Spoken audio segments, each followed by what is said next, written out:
दोस्तों नमस्कार। Good morning, सुप्रभात। आज जो मैं आप सबसे बातें करने वाला हूँ, एक बहुत बड़ा कॉन्सेप्ट है जिसके बारे में आप सबको पता ही होगा। तो दोस्तों, कुछ भी शुरू करने से पहले हमें परमपिता परमेश्वर का शुक्रगुजार होना चाहिए। इसीलिए आप मेरे स्क्रीन पे देख सकते हैं कि मैंने थैंक यू गॉड लिखा है। तो दोस्तों, होता क्या है, जो मैं बातें करना चाहता हूँ, जो एक मैसेज देने की कोशिश करूंगा इन 5 से 10 मिनट में। तो दुनिया में 3 चीजें होती है जो जब तक ओपन ना हो तब तक उसका कोई यूटिलाइजेशन नहीं। सबसे पहले आप स्क्रीन पे देख सकते हैं, अगर जोरदार बारिश हो रही हो और आप छाता लेके निकले, उसे ओपन नहीं करेंगे, कोई बेनिफिट नहीं होगा। इसी तरीके से आप हवाई यात्रा कर रहे हैं और अचानक इमरजेंसी लैंडिंग हुई, आपने पैराशूट लेके जंप किया, बट अगर आप उसे ओपन नहीं करेंगे तो कोई बेनिफिट नहीं मिलेगा।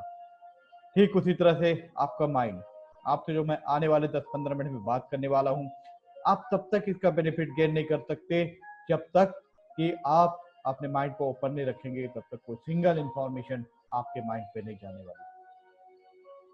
तो दोस्तों, होता क्या है कि सबसे पहले मैं कुछ एनालिसिस बताऊंगा कि जो Kodak, HMT, Bajaj scooter, Dyanora TV, Murphy radio, Nokia के टच पैड वाले mobile, Rajdoot bike, Ambassador car, ये आज आपके प्रेजेंट सिनारियो पे एग्जिस्ट नहीं करता। कभी आपने सोचा है क्यों? अगर आपने नहीं सोचा है तो अभी भी आप सोच सकते हैं। मैं सिर्फ एक छोटा सा क्लू देना चाहता हूँ कि 1998 में कोडेक पूरी दुनिया में 85% फोटो पेपर बेचा करती थी। लेकिन अचानक डिजिटल फोटोग्राफी के आने से कोडेक मार्केट से बाहर हो गया। उनके 1,70,000 एम्प्लॉय की जॉब चली गई। ठीक उसी तरह से क्या मैं पूछूंगा आपसे, इनकी क्वालिटी में कोई प्रॉब्लम थी? जी नहीं, इनकी क्वालिटी बहुत अच्छी थी, इसीलिए वो अपने सक्सेस को एंजॉय कर रहे थे। तो फिर क्या हुआ कि वो धड़ाम से नीचे गिरे, उनके सेल्स पूरा डाउन हो गया, उनका मार्केट पूरा डाउन हो गया, क्योंकि उनके रास्ते में एक बोर्ड लगा था, चेंज अहेड। क्योंकि दोस्तों, चेंज इज द लाइफ। जिन्होंने बदलाव को नहीं माना, वो कभी भी जिंदगी में प्रोग्रेस नहीं कर सकते। डू यू नो कि आज जो विश्व में 70 से 90% इंडस्ट्री चल रहे हैं, आने वाले 10 सालों में उनका ट्रांसफॉर्मेशन हो जाएगा, वो बंद हो जाएंगे। अगर आपको अब भी यकीन नहीं होता तो आप पिक्चर देख सकते हैं कि बहुत समय पहले जो लोग खेती बाड़ी करते थे, 60 to 80 के दौर पे, उनको एक अच्छी इनकम होती थी। कुछ दिनों के बाद लोगों ने इंडस्ट्री लगाना शुरू किया, उसको बोलते हैं इंडस्ट्रियल एरा। उसमें इंडस्ट्रियली बहुत अरबपति करोड़पति होने लग गए। उसके बाद एक कंप्यूटर एरा आया, कंप्यूटर एरा में बहुत सारे लोग सफल होने लग गए। फिर एक आज जो युग चल रहा है इंफॉर्मेशन एरा का, इसको मैं प्रूव करता हूँ इंफॉर्मेशन एरा क्यों। अगर तो जो मैं बात करना चाहता हूँ, अगर आप वाकई में विजनरी पर्सन या विजनरी बिजनेस देखना चाहते हैं कि आने वाले टाइम पे कौन सा बिजनेस किया जाए जिससे आपको एक बहुत बड़ा बेनिफिट मिले, तो दोस्तों, आने वाले टाइम पे आज जो वेलनेस इंडस्ट्री है वो 3 गुना ज़्यादा ग्रो करने वाली है। इसमें मैं एलोपैथिक को कंसिडर नहीं करना चाहता, क्योंकि वेलनेस इंडस्ट्री से मतलब है आपका खान पान और आपका एक्सरसाइजिंग से लेके हर एक चीज़। दूसरा होता है FMCG। आज महामारी के सिचुएशन में भी लोगों ने अपना ब्रश करना, नहाना, परफ्यूम लगाना, खाना बनाना नहीं छोड़ा। इनमें जो भी चीज़ें इस्तेमाल होती हैं उनको FMCG कहा जाता है। हमारे बहुत बड़े योग के महागुरु ने भी अगर एक बिजनेस करने का सोचा तो FMCG के प्रोडक्ट को लेके किया। इंफॉर्मेशन एरा, जो मैं कुछ देर पहले बात कर रहा था कि इंफॉर्मेशन का एरा कैसे चल रहा। उबेर के बारे में सबने जानते हैं। ये वो एक सॉफ्टवेयर कंपनी है, उनके पास एक अपना खुद का सिंगल कार नहीं, लेकिन आपके 5 क्लिक करने पे पूरे इंडिया की मेजोरिटी ऑफ सिटी में एक कार सामने आके खड़ी हो जाती है। नंबर 1 टैक्सी कंपनी बन चुकी है, सेम ओला के साथ। आप ओयो होटल के बारे में भी जानते हैं, वो प्रॉपर्टी डीलर से बात करते हैं, कंपनी के साथ टाई अप, उनके साथ अपने कंपनी का बोर्ड लगाते हैं और कस्टमर के लिए एक बुकिंग पोर्टल ओपन करते हैं।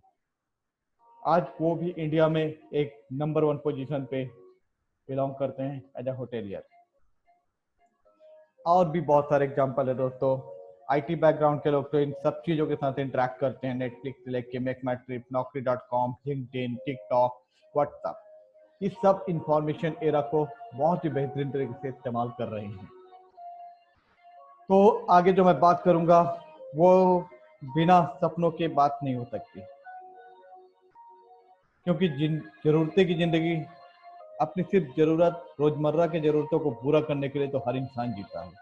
ड्रीम को पूरा करने के लिए अगर आपको लगता है कि करना चाहिए तो इस कॉन्सेप्ट पे आपका स्वागत है। बहुत सारे ऐसे लोग हैं, बड़े बड़े आईएएस ऑफिसर, डॉक्टर, इंजीनियर, जिनको अपने सपने अपने जॉब से नहीं दिख रहे थे, उन्होंने इस कॉन्सेप्ट को अपनाया।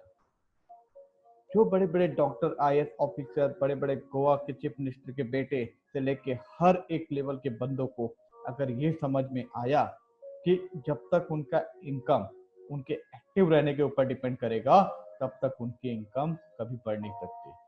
जिस दिन वो पैसिव इनकम जनरेट कर लेंगे कि एक सिस्टम बन जाए, वो सिस्टम उनके लिए पैसे का निर्माण करे, तो उसी दिन उनको एक सिक्योर पैसिव इनकम मिल पाएगी। इसीलिए बहुत सारे हर एक बैकग्राउंड के लोग पैसिव इनकम, जिनको भी इनका महत्व समझ में आता है, वो इस कॉन्सेप्ट पे काम कर रहे हैं। क्योंकि देखिए, अगर आप एक्टिवली काम करते हैं तो इस कैलकुलेशन को समझिए कि 20 साल की उम्र में अगर नौकरी शुरू करते हैं तो 40 साल नौकरी करने के बाद 60 ईयर में जब रिटायरमेंट होते हैं तो आपका टोटल कैलकुलेशन पूरा लाइफ टाइम का वर्किंग आवर्स केवल 1,20,000 घंटे होता है। जब तक आप टाइम की लिमिटेशन 1,20,000 घंटे के लिमिटेशन में बंधे रहेंगे, तब तक मनी फार्मूला आपका कभी इंक्रीज नहीं होगा। कॉन्सेप्ट सिंपल है। इसीलिए बहुत समय पहले एक 21st सेंचुरी बुक अगर आपको कहीं भी स्टॉल पे मिले तो आप इसको पढ़िएगा, कि उसमें एक बात की गई है कि जो दुनिया में 90% लोग हैं उन 10% पैसों से मैनेज करते हैं, और जो दुनिया के सिर्फ 10% लोग हैं जो बी और आई क्वाड्रेंट में हैं, वो 90% पैसे के साथ इंजॉयमेंट कर रहे हैं। तो अगर आपके पास कोई ऐसा मौका हो कि आपको लेफ्ट राइट जाने का मौका मिले तो कैसा रहे। जो मैं बताना चाहता हूँ, जो टाइम मल्टीप्लिकेशन बताना चाहता हूँ, उसी से होता है। आप जियो से बहुत अच्छा टाइम मल्टीप्लिकेशन का एग्जांपल देख सकते हैं। 2007 में जियो ने अपना कॉन्सेप्ट सोचा और बहुत सारे एम्प्लॉय की भर्ती की। आज 50,000 एम्प्लॉय उनके लिए काम कर रहे हैं। आज जियो का ऑनर कहीं पर शांत बैठा है, फिर भी उसके लिए रोज 5 लाख घंटे का काम हो रहा है। आप सबसे बड़ा एग्जाम्पल देख सकते हैं कि आपके नेटवर्क का इस्तेमाल कोई और कैसे कर रहा है। फेसबुक, आप अपने 800-900 फ्रेंड को इस फेसबुक के फील्ड में लाते हो, एक दूसरे को कनेक्ट करते हो, फिर फेसबुक उनके साथ सेल्स, एडवर्टीजमेंट, सर्विसेज, प्रोडक्ट, ये सारा कुछ शेयर करना शुरू कर देता है। नेटवर्क आपका, लेकिन प्रॉफिट फेसबुक का। मार्क जुकरबर्ग इसीलिए आज दुनिया के अरबपतियों में शुमार हो गया है। लेकिन क्या फेसबुक कभी आपके साथ कोई प्रॉफिट शेयर करता है? कितना अच्छा होता अगर फेसबुक आपके साथ प्रॉफिट शेयर करता। गुड होता है, ग्रेट, मेरे हिसाब से बहुत ही ज्यादा ग्रेट होता। तो आपको अगर मन में तशक है कि आप एक पैसिव इनकम जनरेट करना चाहते हैं, अगर आपको लगता है कि आप टाइम मल्टीप्लिकेशन कर सकते हैं, अगर आपको लगता है कि जिस तरह फेसबुक आपके नेटवर्क को इस्तेमाल कर रहा है वैसे आपको अपने नेटवर्क को इस्तेमाल करने का एक मौका मिले, तो कैसा रहेगा? बहुत अच्छा रहेगा। तो आपको करना क्या है? आपको एक ब्रांड को प्रमोट करने का आर्ट सीखना है। हेल्प करने के लिए आपको बहुत सारे लोग मिलेंगे। एक ऑर्गेनाइजेशन है जो सारा हेडेक लेगा।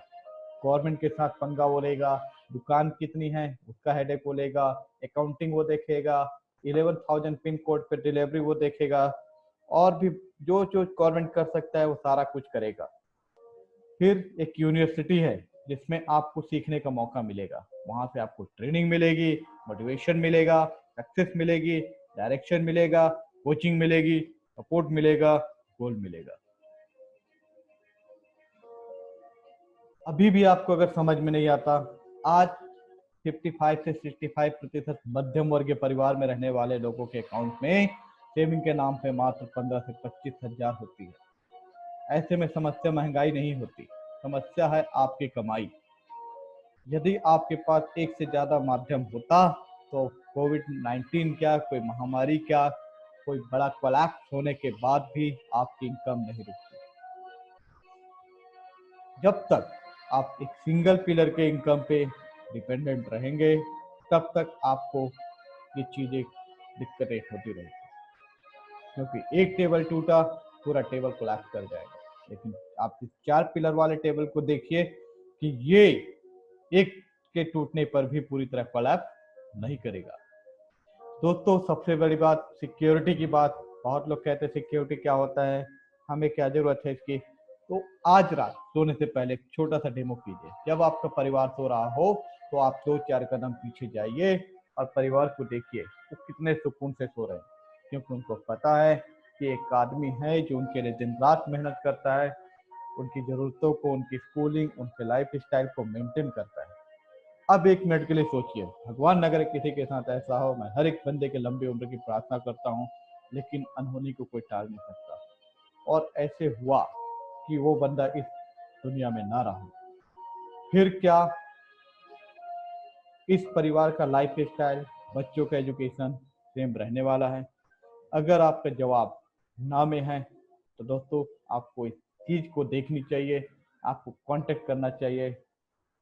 कमेंट बॉक्स में मैं आपको नंबर बताऊंगा, वो आपको गाइड करेगा।